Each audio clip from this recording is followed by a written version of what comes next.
Boas-vindas, viajante! Sente-se e fique à vontade. Aqui está a sua caneca cheia de referências. Seja bem-vindo ao Bar do Bardo!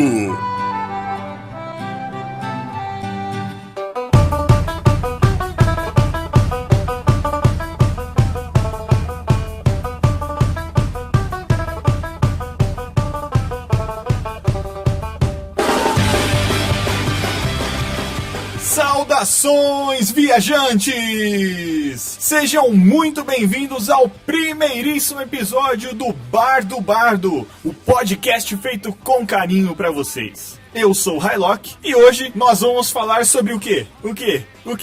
Nós vamos falar sobre os bardos. É isso mesmo. Nada mais justo do que falar sobre esse maravilhoso tema, sobre essas maravilhosas pessoas musicais, aqui no nosso primeiro episódio do podcast. Afine o seu alaúde, pegue a sua palheta e se prepare para uma viagem para a era medieval.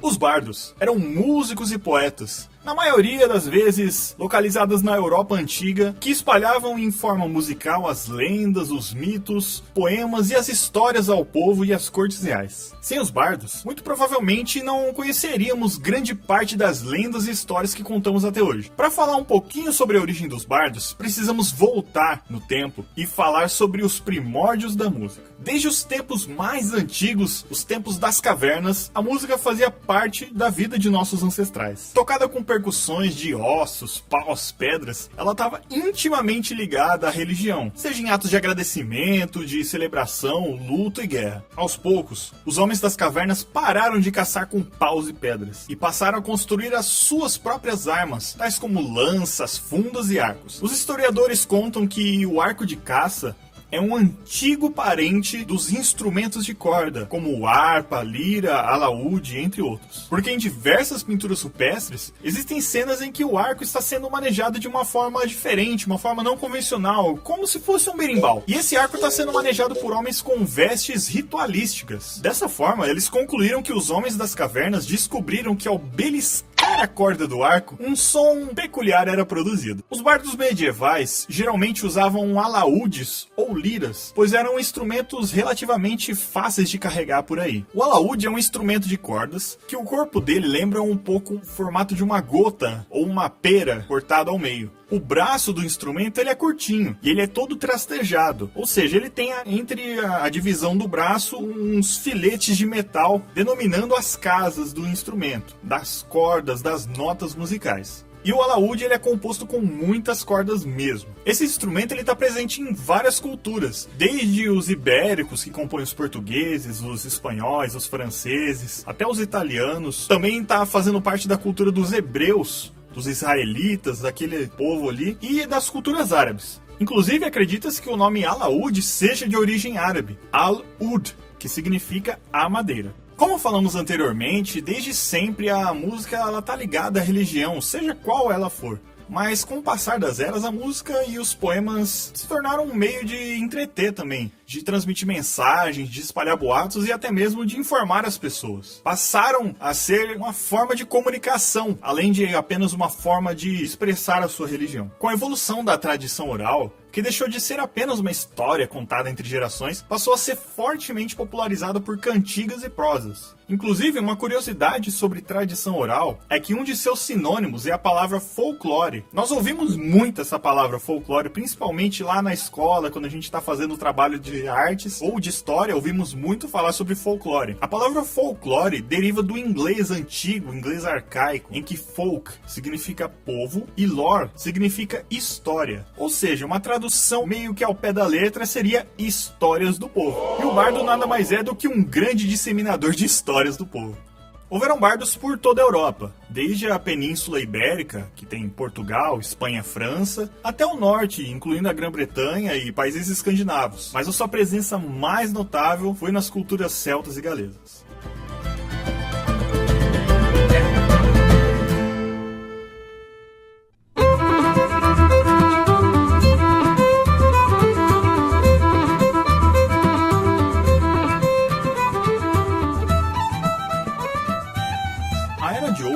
bardos foi por volta do século VII, em que eles eram valiosos membros de cortes reais, servindo tanto para entreter ao rei e o seu séquito, quanto como mensageiros, espalhando para os súditos e vassalos os grandes feitos do seu rei, que nem sempre eram histórias reais. Os bardos eram os maiores mentirosos de toda a história medieval.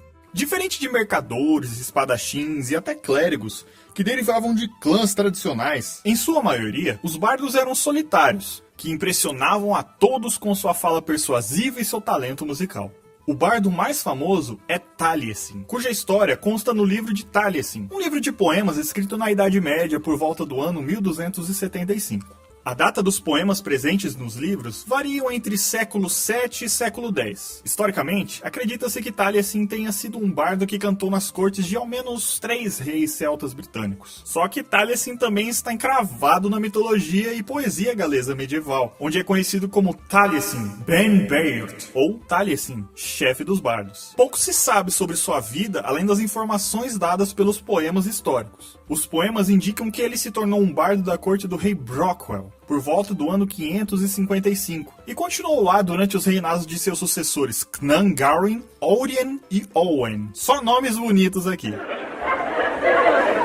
Diz a lenda que Taliesin teria sido bardo da corte do lendário rei Arthur. Porém, a história nunca comprovou sequer a existência desse rei Arthur. Taliesin era filho adotivo do pescador Elfin, que o encontrou ainda bebê no mar e lhe deu o nome, que significa testa radiante. Imagina o brilho da testa do garoto. Pois é. A história do seu nascimento é, no mínimo, curiosa. Vamos lá, se preparem.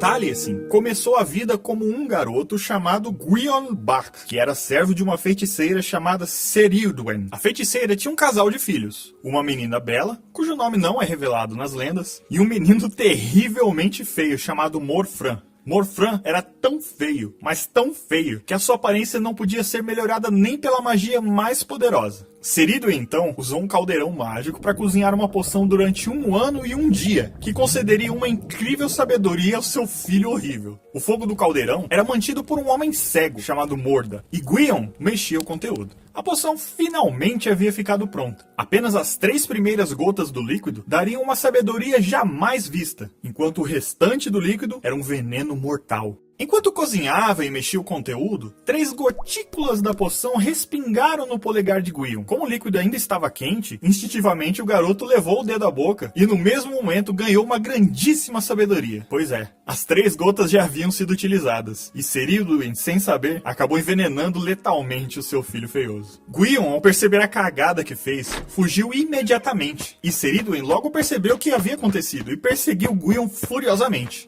Durante a perseguição, Gwion pensou rápido e se transformou em uma lebre. Porém, a feiticeira rapidamente se transformou em uma raposa e continuou a caçada. Ele então virou um peixe e pulou em um rio. Mas Ceridwen se transformou em uma lontra e perseguiu ele. Ele se transformou então em um pássaro e, em resposta, a feiticeira virou um poderoso falcão.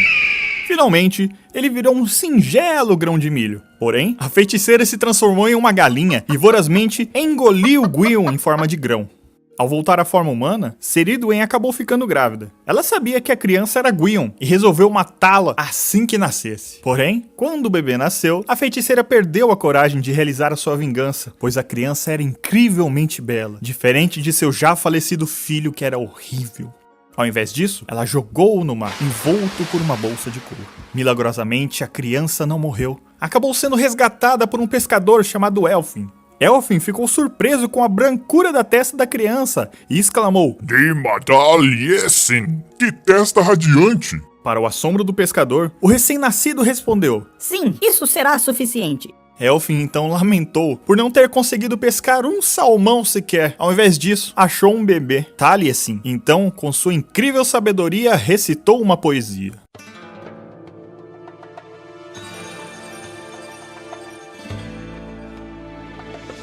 Ó bom Elfin, cesse seu lamento. Falar em vão não faz bem a ninguém. Não faz mal ter esperanças. Nem nenhum homem vê o que lhe suporta. A prece de Sinlo não é o tesouro vazio. Nem Deus quebra suas promessas. Nenhuma pescaria na rede de Gwyndno foi tão boa quanto a de hoje. Ó bom Elfin, seque suas bochechas. Tal tristeza não lhe faz bem. Apesar de se sentir traído, tristeza em excesso não traz bem algum. Muito menos duvidar dos milagres de Deus. Apesar de ser pequeno, sou habilidoso. Do mar e da montanha, das profundezas do rio, Deus dá seus dons aos abençoados. Ó Elfin do espírito generoso, seu propósito é covarde. Não deves ficar tão triste. Bons agouros são melhores que maus. Apesar de fraco e pequeno que sou, nas ondas do mar revolto, serei melhor para você do que 300 cargas de salmão. Ó Elfin de nobre generosidade, não se entristeça ante seu pescado. Apesar de ser fraco no fundo da cesta,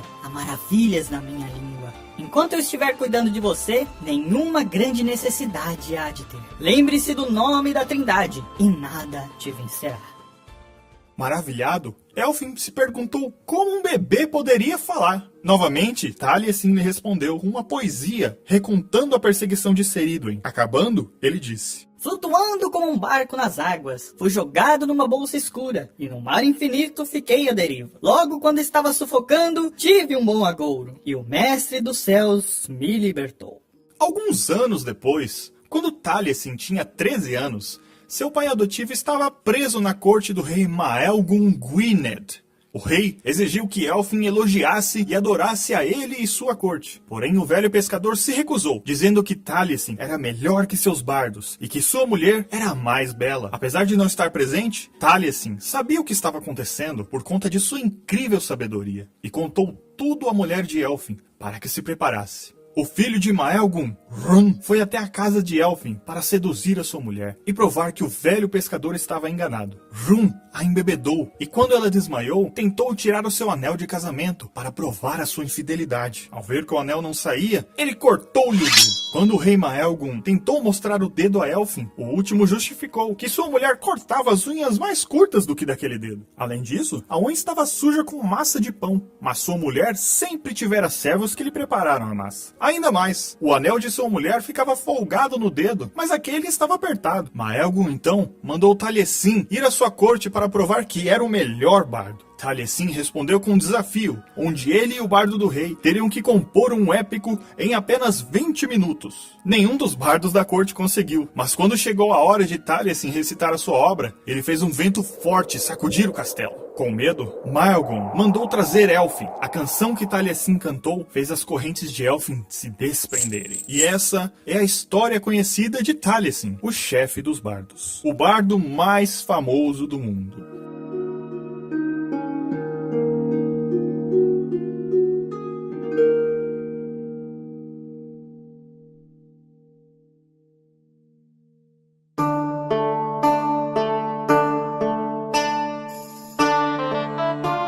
Ao longo do tempo, as tavernas mais prósperas passaram a contratar bardos para que animassem o ambiente. Como o fluxo de viajantes era grande nas tavernas, muitas lendas eram contadas e os bardos locais sempre estavam com os ouvidos atentos, memorizando cada palavra para compor uma ode ou um épico, enriquecendo ainda mais seu repertório. Apesar de serem atribuídos a grandes disseminadores de histórias, é claro que muitos bardos inventaram as suas próprias histórias ou alteravam as lendas, não sendo fontes fidedignas dos fatos. Ocorre que, com a popularização dos bardos, as cortes passaram a trocar os bardos por menestréis, que geralmente tinham um parentesco nobre. Os bardos então foram deixados de lado, deixados apenas para os vassalos, tocando em tavernas, indo de vilarejo em vilarejo, espalhando as lendas que ele talvez mesmo criou, ou que ele ouviu por aí. Bardos se tornaram errantes, viajantes, que iam de vilarejo em vilarejo em busca de alguém para ouvir as suas músicas, os seus poemas e as suas histórias. A sofisticação das cortes chegou com a era renascentista, e o senso cultural dos nobres foi mais elevado. Os menestréis, que eram substitutos dos bardos, também foram trocados por trovadores. Estes eram nobres de fato, mantendo a pureza da corte, sempre enaltecendo os nobres e o clero, formando quase um corpo de propaganda, espalhando a bondade de seu rei para o povo. Na cultura popular arcaica, havia uma espécie de código de honra para com os bardos. Por exemplo, entre os celtas havia uma tríade de regras a respeito deles. 3 coisas que não podem ser confiscadas segundo a justiça: o livro, a harpa e a espada. 3 feitos de um bardo: uma estrofe espirituosa, uma música na harpa e o barbear de um rosto. E 3 coisas que constituem um bardo: uma música para fazer chorar, uma música para fazer rir e uma música para adormecer. Com o avanço tecnológico, com mudanças na esfera política, com novas formas de governo surgindo, o feudalismo e as monarquias acabaram caindo. E muitos reinos se tornaram repúblicas. E a cultura dos bardos aos poucos foi sendo esquecida, deixada para trás, deixada apenas na memória. Porém, as músicas folclóricas notavelmente corriam ainda entre a boca do povo, principalmente entre os espanhóis, os portugueses e os irlandeses. Por volta do ano 1900, só então houve uma revitalização da cultura bárdica, com o movimento do romantismo, em que artistas enalteciam e escreviam canções e poemas e livros aos moldes que os bardos medievais faziam.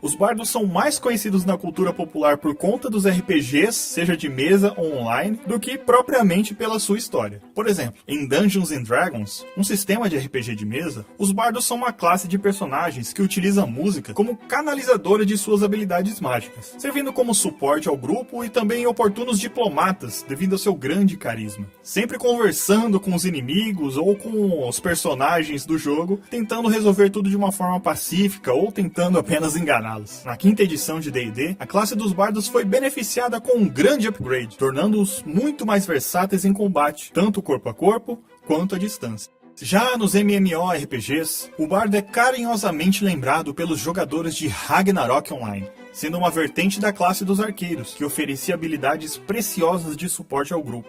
Também eram grandes causadores de desvantagem para os adversários, usando as suas piadas congelantes e as suas cartas de efeito.